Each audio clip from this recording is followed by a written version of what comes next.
All right. Yeah, I still can't remember to turn it off when I log in. Um, all right. Well, we're continuing on in the Srimad Bhagavatam, the life of Krishna, and we are on chapter 4, Kapila's teachings concerning divine life. All right. So Maitreya is continuing his conversation here. He said Devahuti had a good reason to be proud of her beloved son Kapila. He was born a free soul and a natural teacher of mankind. And he became the founder of the school of Sankhya philosophy. Right? She herself had an innate yearning for the highest knowledge, and it was naturally her privilege to discuss philosophy and religion with him. One day she said to him, "My son, you are very dear to me. Will you not tell me of that knowledge through which I may find freedom from the bondage of the world? Since taking on the duties of family life, I have become more and more attached to the world. In my youth, I learned much from your beloved father Kardama, but now in my old age, would I gladly learn wisdom of his son." Kapila. O mother, one finds complete cessation of misery by following the yoga that teaches unity with the divine self. This yoga brings the highest good to humanity. I taught it to the saints of yore in my previous incarnations, and I will now teach it to you. Mind alone is the cause of the bondage or freedom of the soul. By attachment of the mind to the world, we become bound. By the devotion of the mind to God, we become free. Give up all ideas of me and mine, for thus alone is the heart purified, and so freed from lust, greed, and delusion. In a pure heart, there are manifested knowledge and love, and the true self, which is divine, self-luminous, pure, and free, is realized. The wise truly say that attachment to the things of the world is the cause of bondage and suffering. Yet attachment brings freedom when directed toward devout men. These are they who are self-controlled, who are forbearing, loving, and friendly to all. They dwell in the consciousness of God. Their hearts are unified with God. No sorrow or grief, therefore, can agitate their minds or disturb their equilibrium. They are free from all attachment. All who associate with such men and love them become pure. By living in a holy atmosphere, by hearing the praises of the Lord daily, they develop faith in God and reverence for Him. Finally, they take their delight in the thought of Him and find love for Him filling their hearts. Then, assuredly, they meditate upon Him and become entirely devoted to Him. When a man has had such an experience, there is no longer any attraction for him in the pleasures of the senses. He is freed from the meshes of ignorance. His heart becomes illumined, and even in this earthly life, he realizes the kingdom of God. So he gives it right there in those few paragraphs, all of the Vedanta, basically. He goes back there on the previous page. Mind alone is the cause of bondage or freedom in the soul. So what you think is what your condition is, right? And this is an incredibly powerful piece of information right here, because what does not exist in your mind does not exist, right? And the importance of that is we struggle so much with our attachments when the easiest way out is simply don't think of them. If they're not in your mind, they don't exist. If they're not in your mind, you don't struggle with them. If they're not in your mind, you don't want to do them. And so really that's one of the most powerful tools that we have for our spiritual development is this idea of controlling our mind. It's up to you. If you don't want to do the thing, this is the important thing to know. There's only one of you in you. There's only one person in you, right? There's no one in there to argue with, right? So you're arguing with your own attachments. There's no one else in there. And so if you simply realize that and say, what am I doing? Why am I sitting here arguing with attachments? Why am I not why am I thinking about them at all if I'm not interested in doing them? And so this piece of information right here, that the mind alone is the cause of your bondage and your freedom, should give you a great deal of hope and a great deal of an idea of where to start. The master of your thoughts is the master of you, What does right? that mean? Don't think about your attachments. Can you be real concrete about that one? Yeah, like if you don't want to have a drink, a glass, if say you're an alcoholic, you don't want to have a glass of wine. And you're sitting there and you're just wrestling and wrestling and wrestling and wrestling because you just, oh, I really want a glass of wine. It's like, oh man, I really want that. And you're just thinking about how much you like the taste and how you like the feeling. And you remember the last time that you did it and the friends that you were with. And as long as all that stuff's swirling in your mind, you're losing, right? And so what do you do? Well, pick up a book and start reading it. Get the glass of wine out of your mind. Go for a walk. Call up your best friend and have a conversation.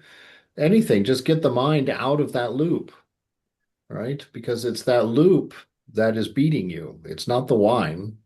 It's the fact that you can't control your mind. You can't remove something from your mind without a great deal of effort.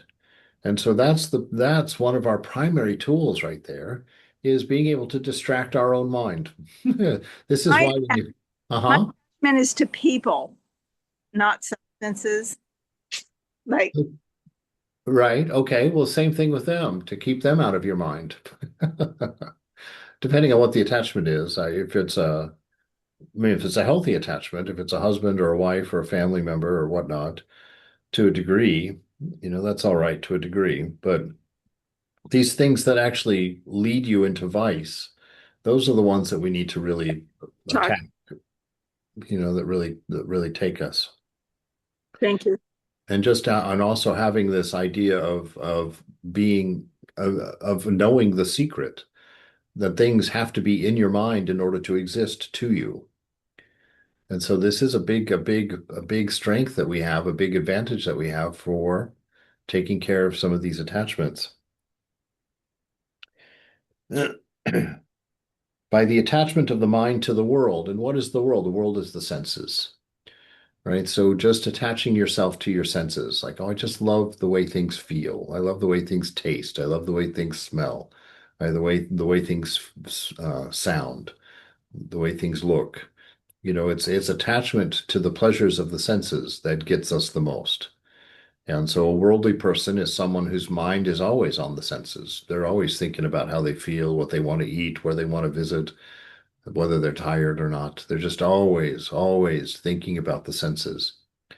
And so that's what a worldly person is. A worldly person is just someone who's attached their mind to their senses and gets their meaning of life, gets their definition of themselves, gives their plan for living, all from the senses, all from the sense world, right? And that's where the average person hangs out, is in the senses, right? And we try to enjoy life through the senses.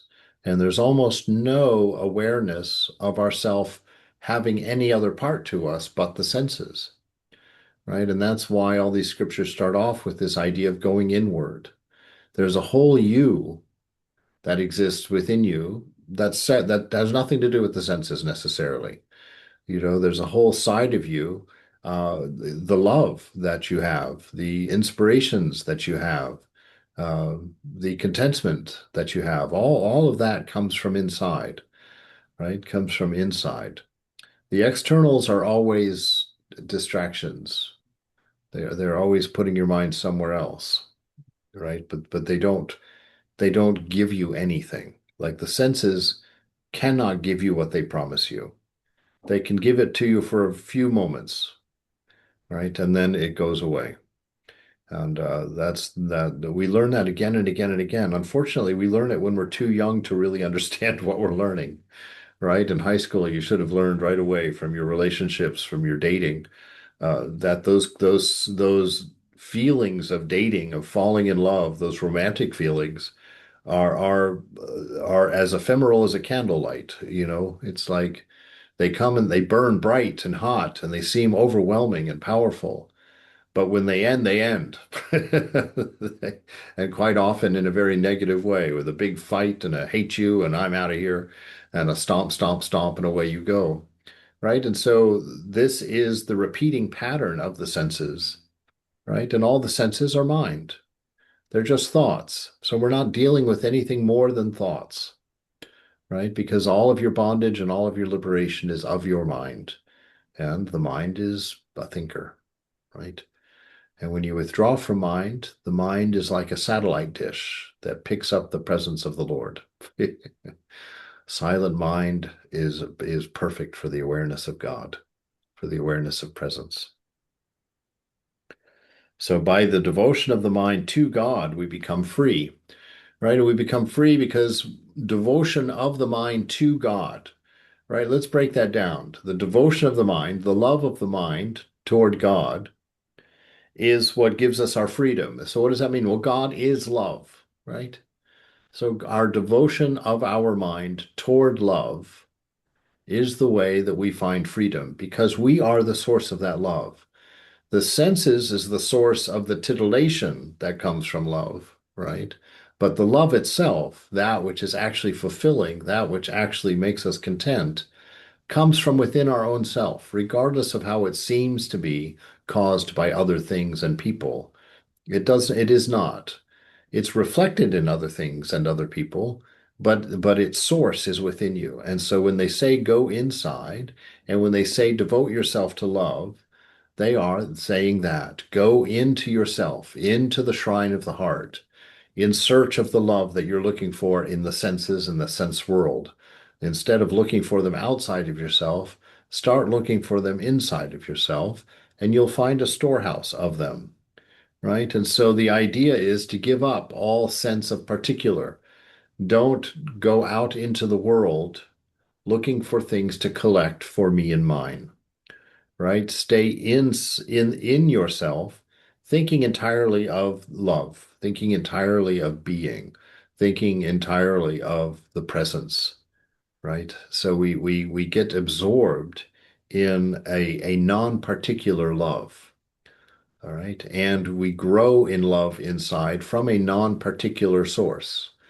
We are experiencing this love because this love is what we are. It's not what we're doing, it's not what we're causing, it's not what's happening. It's when we are simply being ourself, right? We're simply in a state of quiet contentment and awareness within ourself where we don't attach to any particulars, we don't attach to any particular narratives. This is what we mean by me and mine.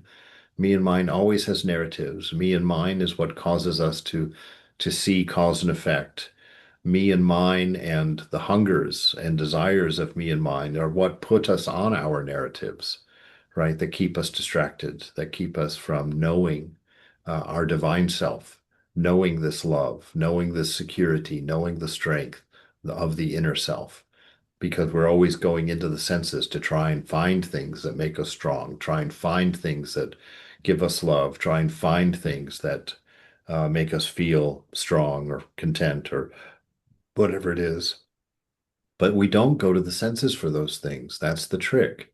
You go inside for those things. So the next time that you're feeling depressed, don't call up a friend and go to a movie, right? Go into the shrine and read some poetry on love and sit there and think of love, think of the God of love, right? Remember some of the stories from scriptures of the expressions of God, the expressions of these divine characters, and watch your insides for the response to their presence, to their thought within you, right? So give up all ideas of me and mine. We try and face and place our thoughts on others, on God, which is love, which is where we get all of our love from, right? Which is within us, and on serving people around us, worshiping God in everything that we see, appreciating that presence of love in everything that we see, and serving that presence of love in everything that we see. So we bring it out, right? We encourage it. So give up all the ideas of me and mine, for this alone, from this alone is the heart purified, right? This is how we become pure, by not thinking of ourselves, and a big part of that is by not camping in our own senses, right? And not looking to our senses for the meaning of our life, for the description of who we are, for our plan of being. Don't go to the senses for that. That's where normally we go. There's nothing there. That's the whole reason. It's not that it's wrong to do it, it's that there's nothing there. And if you live a life of the senses, when you pass, when you die, you, you'll have nothing but a terror as you watch the senses disappear, and with them everything you've ever loved and wanted. Right? And this is why we turn within, so that we have the company of that which we have loved and wanted within, this divine presence, this spirit of self. Right? And if we haven't done that work, that seems like pie in the sky kind of talk. Oh yeah, your imaginary friend again. But if you've done the work, you've seen the reality of it, and you know that is not that the doubt for it is also unreal. And so freed from lust and greed, right? Lust and greed are both narratives, right? Lust and greed are narratives. They are planting an imaginary fulfillment in an imaginary scenario, in an imaginary person, and trying to manifest that, right? So it's a fool's errand. There is no perfection out there. There is no Cinderella out there. There is no thing in this world that can give your divine self, which is infinite and immortal, any sense of fulfillment, because all you can get through the senses are temporary flashes of a reflection of God, not God himself. For that, you have to go within your own heart, right? In a pure heart, right? In a heart that's not selfish, a heart that's not running narratives of its own about itself. In that pure self, right? There are manifested knowledge and love. Knowledge meaning knowledge of what you are, who you are, what this world is, what its nature is, right? That's the knowledge.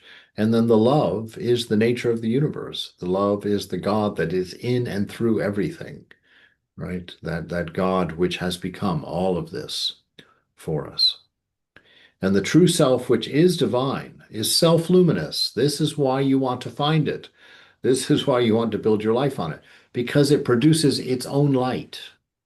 It produces its own satisfaction. It produces its own profundity and depth, right? It is the meaning of life. If you are aware of this self, this spirit within, if you can pull your identity out of the senses long enough to feel the stability and the calm and the quiet of your natural self, your spirit self, right? That part which exists before thought, right? Then you're realized, right? That is what realization is to find this divine spirit within yourself, to attach to it, to know that this is the real me. It's not sense-based, it's not thought-based, it's not story-based. It's an isness that is always present and always with me, and its nature is absolute strength, absolute love, absolute contentment, absolute peace. Right? He says the wise truly say that attachment to things of the world is the cause of our bondage and suffering. Right? It's going around and saying, "Oh, I like that. Oh, I don't like that. Oh, look, that's pretty. Oh, that's a good one." Right? As we go into the world and enjoy this interaction with our senses, it increases our need for them. And the misery comes because, like we've said, if you pay any attention at all to life, you learn that the pleasures of the senses cannot give you what they promise. That's all you need to know. They cannot deliver on what they promise, and the promises look great. And the promises themselves are intoxicating. But this is where you have to do your discernment. You have to see lust never lasts. You can't build anything on lust. You can only tear something down with lust, because lust is a taking, right? Lust is a taking. And anytime there's a taking, you're in trouble because you can't take anything with you from this world. Whatever you collect in this world stays in this world, right? And you can't bring it within into your inner world. You can't bring these things into your inner world. Money can't get into your inner world, right? People cannot get into your inner world. Things cannot get into your inner world. This is why you have to go in and become your own satisfaction, right? By realizing your divine nature, realizing the beauty of your inner world, finding that beauty and living in that beauty. He says attachment brings freedom. Now, this is an interesting idea. Have you ever heard of someone saying attachment can bring freedom? He says here, attachment brings freedom when directed toward holy people. Devout men is what he's saying here, but holy people, right? It's by attaching to people of beautiful character, noble people, people of integrity, people of their word, people of grace, people of kindness, people of love and gentleness. Right? These by attaching to these kinds of people, you're attaching to qualities of God, right? You're attaching to things that are of the nature of light, that are going to bring light into your life, right? And so you go and you look for these devout spiritual folks who have realized the truth of their divine nature, right? And you go and you serve them, you love them, you be with them, enjoy their company because they will be enjoyable people. Right? They're lovely in that sense.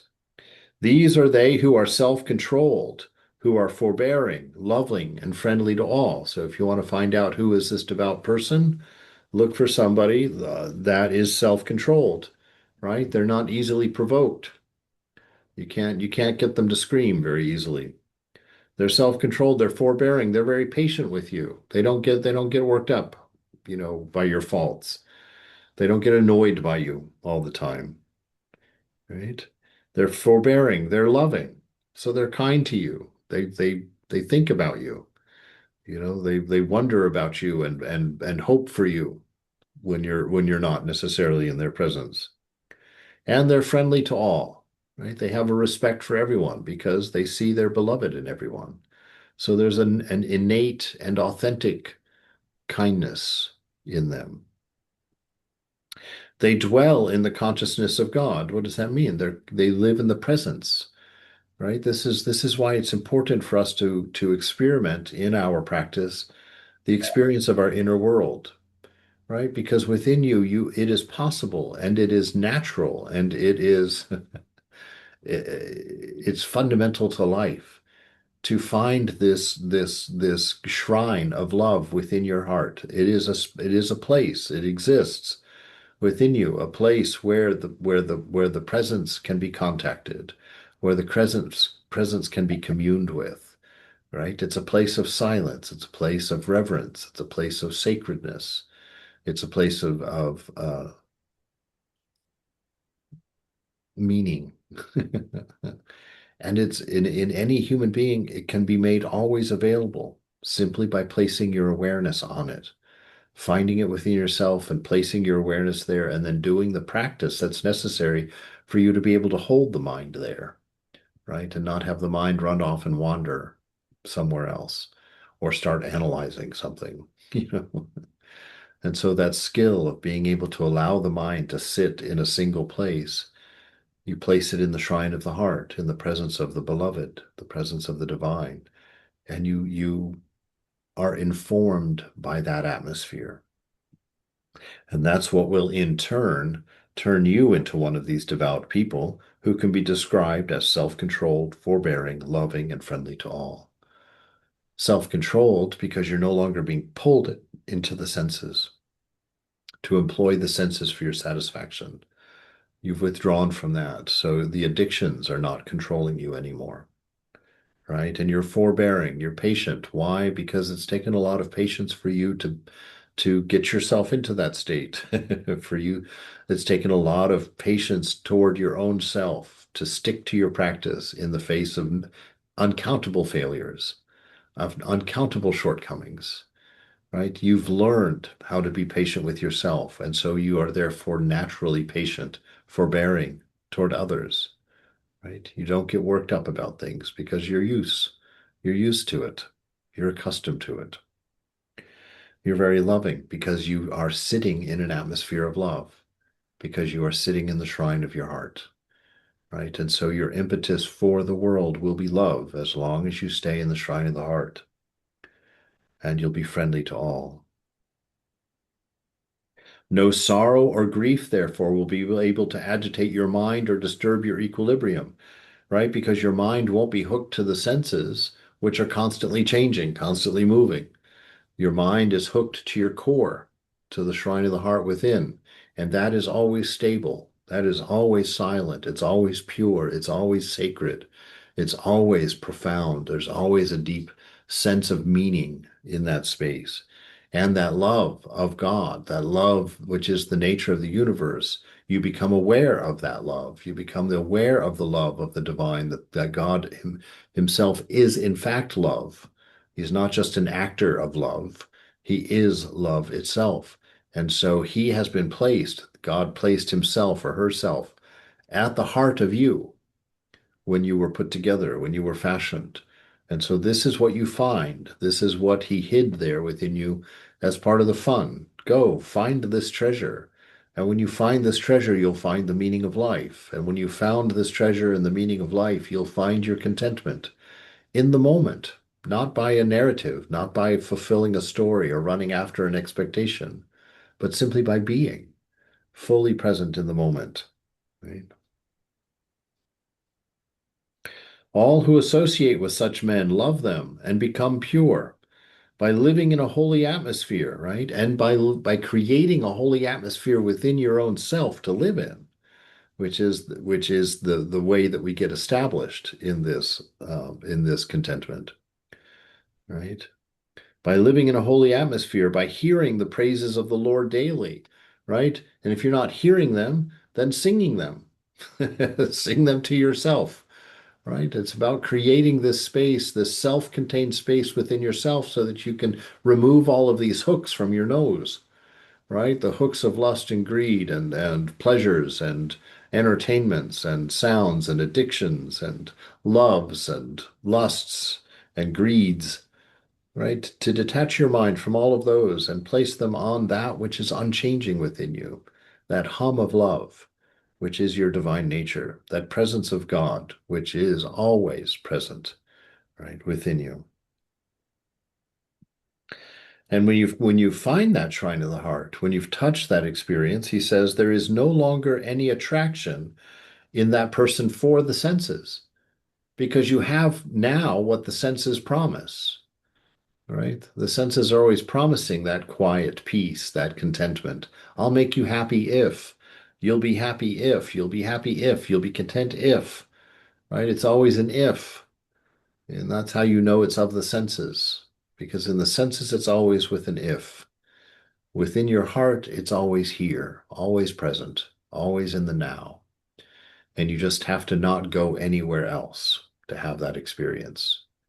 Right? With the senses, you have to work. You have to go into a space, you have to work on them and lather them and get them into their state of intoxication, and then enjoy that state for a small period of time. And then you come out, and there's always a weird letdown at the end of desire. Always a strange letdown, a loneliness, the hints of depression at the end. This is where our suffering is, because anytime we enjoy, that's a wave. And behind every wave, Vivekananda says, is the lull. So if you're enjoying your senses, it will just watch. You'll see that's how they work. One day, it was funny. Somebody was telling me, it was just the day before yesterday. Somebody wrote me in a text that, oh my God, I don't know if I can even contain all of this love that I'm feeling inside. I feel like I'm going to explode, right? And then the very next day from them, I get an email of the opposite. I don't know what happened. I'm so down. I can't touch anything that I remember from yesterday. It's like, yes, that's the nature of the senses, right? That's the nature of the senses. We go in and enjoy them, and then behind the wave, there's always a lull, Doesn't right? that happen with spiritual life too? Like you have a spiritual experience and then it's over and then you're No, it can happen if you allow yourself to be distracted from that space. But the thing with spiritual experience is that they exist within you and their effect remains within you. And so they don't they're not momentary. They always build something that remains, something that you can return to. Now, it is true that in the beginning, our minds are very noisy and very busy and easily distracted. And so, yes, it seems like we can get let down from our spiritual ideal, but what happens is really we ultimately get distracted from them and return back to the senses for a moment. And we always become unaware of the contentment of the heart. When you're not there, you don't see it. That's why I'm saying if things are not in your mind, they don't exist. And so place the mind in the heart, and it will exist and it will be reliable. It will be true. Place your mind in the senses, they will not be reliable because your desires will change. You can have that first glass of eggnog, and boy, is that wonderful. The second one is not quite as wonderful. The third one's not one. The 10th one, you're tired of eggnog. Right? And so that's the nature of the senses. They're not consistent and they're not dependable. The only thing consistent and dependable is your divine nature. The only thing that exists without any change is your divine nature. You must find that. You must find that within yourself. That is the fulfillment of life. It is why we're here. When a man has had such an experience, there is no longer any attraction for him in the pleasures of senses. He is freed from the meshes of ignorance. His heart becomes illumined, and even in this earthly life, he realizes the kingdom of heaven, right? The kingdom of heaven that is within you. So, and he says, even within this life, because to be in within the shrine of the heart, knowing with knowledge, with with awareness, is to be in heaven. The kingdom of God, heaven, is not a place out there for later. It exists within you at this moment and is available to you through the presence, through the knowledge of your nature. So Devahuti now asks him, "Tell me how I may love God. I want this. I want to find this love of God in my heart. I want to find this shrine. Teach me that love, which could easily bring freedom. Also, tell me about the yoga of meditation." Right? All these things that she's hearing referenced in this talk. What I want, yes, give it to me. Kapila. Our senses, O mother, draw us to things because we love the world, right? We've decided that we love the titillations of the senses in their momentary blurps and blips and blisses, right? We love them. So our senses, O mother, draw us to things because we love the world. If we direct our love toward God, we find divine knowledge and absolute freedom, right? Because God exists within us and is everywhere present and always perfect. That's who we want to be attached to. Someone who's everywhere present, right? Can't go away and always perfect. Someone who's reliable. Someone who is going to be able to hold us in a state of contentment. So if we direct our love toward God, right, by understanding that God is love itself. So by contemplating love itself, we fall in love, right? By contemplating the grace of God, we fall in love with God. By contemplating the unconditioned nature of that love, that it's not for a reason. It doesn't have to be provoked, that it is. As soon as we draw into the presence, as soon as we surrender to the presence, there is that experience of love, right? So in that we find divine knowledge and absolute freedom. But there are souls who find such great joy in love and in the service of the Lord that they have no concern for their own salvation. Even so, divine love ultimately brings freedom to them also, right? They don't care about it because the love itself is so satisfying, so beautiful, such a meaningful experience of being that they take that love and turn that into the purpose of life. I'm going to love. I'm going to love. I'm going to love. Right? And so even though they have no concern for themselves, so they're no longer doing it for a reason, they're doing it because they now share in the nature of the beloved. So they also are now authentically, naturally loving, forbearing, free from the senses, controlled in their mind, right? Because they have found the thing itself, the real thing.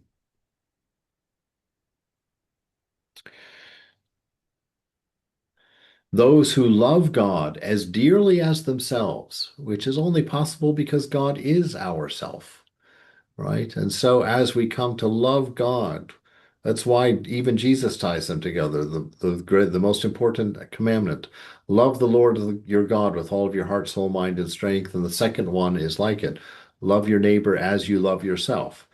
You see, so you've got three sources of God. Love the Lord your God, okay? Love God. That's the most important commandment. The second one, love your neighbor, right? So see God in everyone. The God of love exists in the face of all, in the hearts of all. See that. And three, love yourself, because all three of those are divine.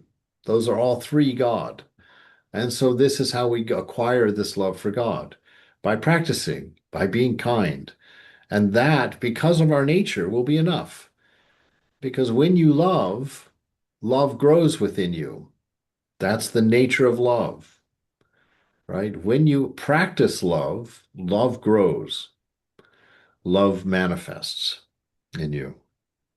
So those who love God as dearly as themselves, those who have affection for him as for their children, those who trust him as their beloved companion and reverence him as the teacher of all teachers, those who love him as their dear friend and worship him as God, theirs is eternal life.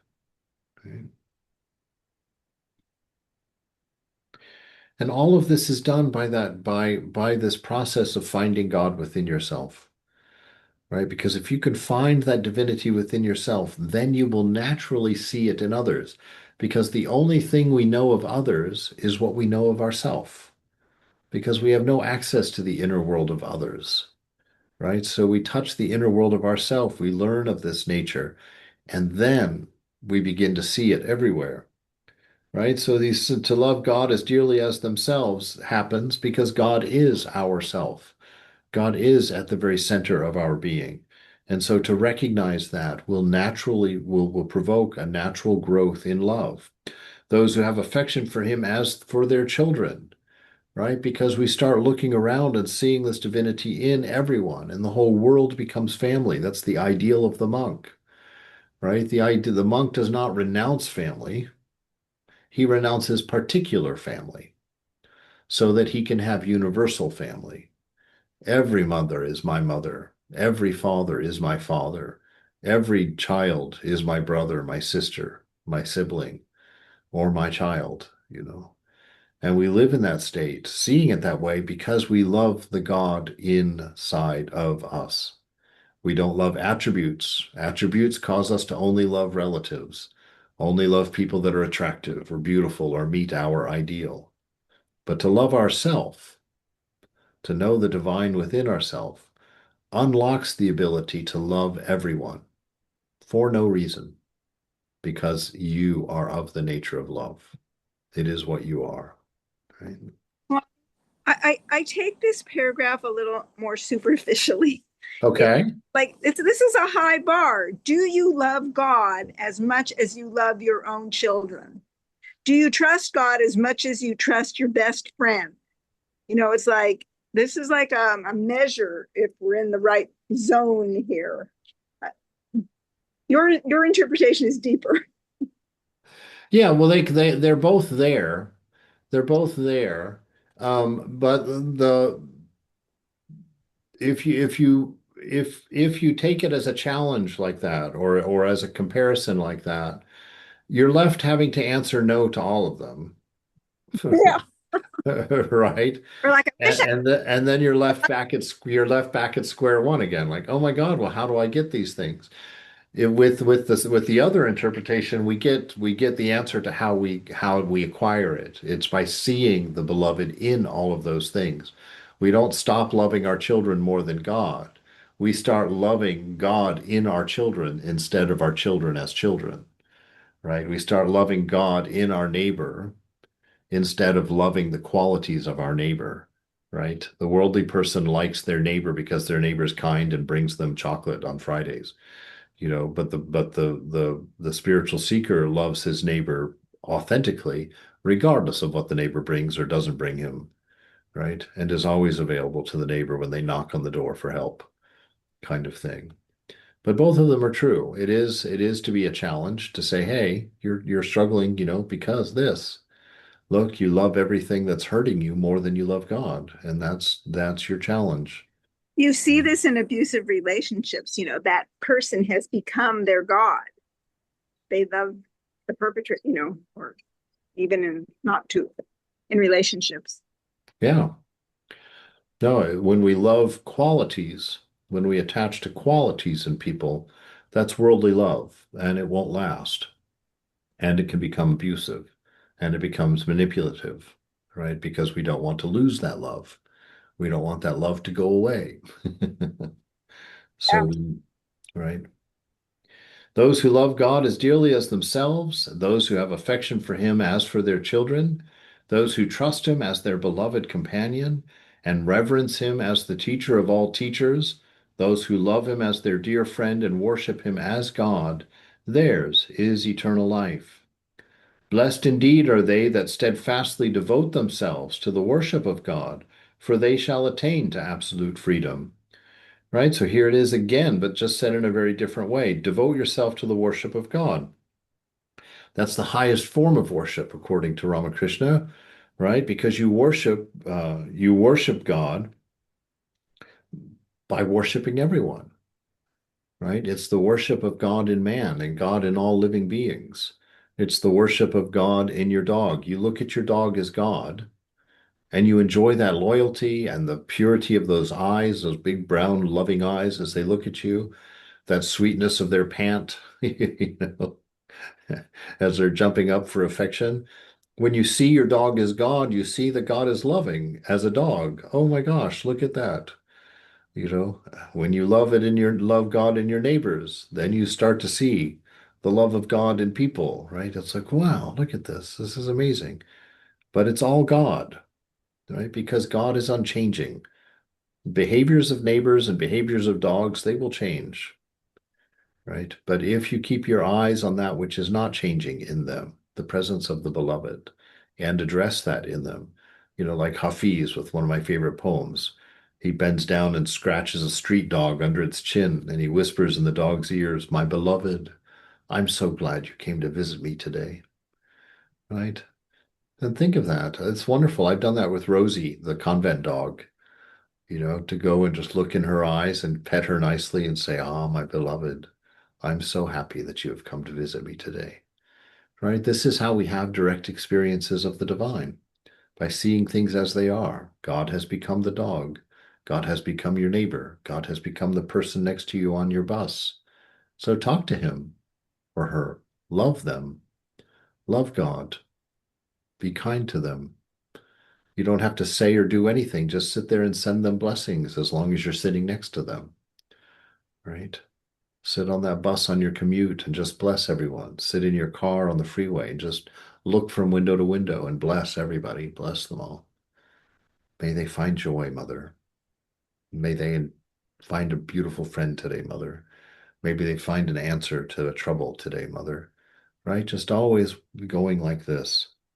And if you do that, right, if you steadfastly devote yourself to that, which is the worship of God, that's how you worship God, right? And it's exactly that way. That is how you attain to absolute freedom, right? Because you will be building things, you will be building your life on things that do not change, the presence of God, right? To build your life on the qualities of people, the qualities of dogs, the qualities of children, is not to build on that which does not change. That's the man who's building on the sand in Jesus's parable. You build your house on the sand, and as soon as the winds blow, as soon as that first storm comes, your whole world's in ruin, excuse me, for that. And interestingly enough, now we're gonna end the paragraph or end the chapter with God talking about his nature. This is what you will find within your heart. This is what you'll find within the dog. This is what you'll find within your neighbors. This is what you will find within your children if you go there looking for God. I am God, the Lord of the universe. I am the self in all beings. I am fearless. I free all from the fears of the world. From fear of me the wind blows. From fear of me the sun sheds light and heat, and the clouds yield rain. From fear of me fire burns. The yogis worship and serve me, who am fearless. They love me and meditate on me in order to realize the highest good. When the heart becomes calm, when the mind becomes united in me through love, then is attained this supreme good. Right? So this is what we find, right? When we find that freedom from fearlessness, right? We're here where he says, "I am fearless. I am free from all the fears of the world." Well, what are the fears of the world? The fears of the world are always loss, always lack. I'm not going to have enough food. No one's going to take care of me in my old age. My partner's not going to be true to me. You know, my job, I'm going to lose my job. I'm going to run out of money. My health insurance is going to be canceled, right? The fears of the world come from the nature of the world. The nature of the world is temporary and changing. And so it causes us a constant state of insecurity, right? When we're ego-based, that's when we're the most insecure, because the ego is always grabbing temporary things to prop itself up with. Some praise from some people, an extra little piece of knowledge, a new piece of art you've created. You know, it's always picking up temporary things to find satisfaction in. Well, the problem with that is that temporary things that give you satisfaction give you what? Temporary satisfaction. And so you're always going to be in a state of fear of losing what you have. That is why the world is full of fear, right? Because you can lose your house as soon as the stock market drops. You can lose your job as soon as the boss is in a bad mood. You know, you can wreck your car. People fall in love with other people and walk away. People get sick and die. Right? So if we stay in the senses, this is why it's not that Christian puritanical ethic of like things are wrong in and of themselves, so don't do them. It's not like that. The world is as it is. It really doesn't matter in that sense. But the reason that we look for God is because that is the way to find happiness in this world. You cannot find contentment in this world without finding the beloved in this world. Right? You can't do it.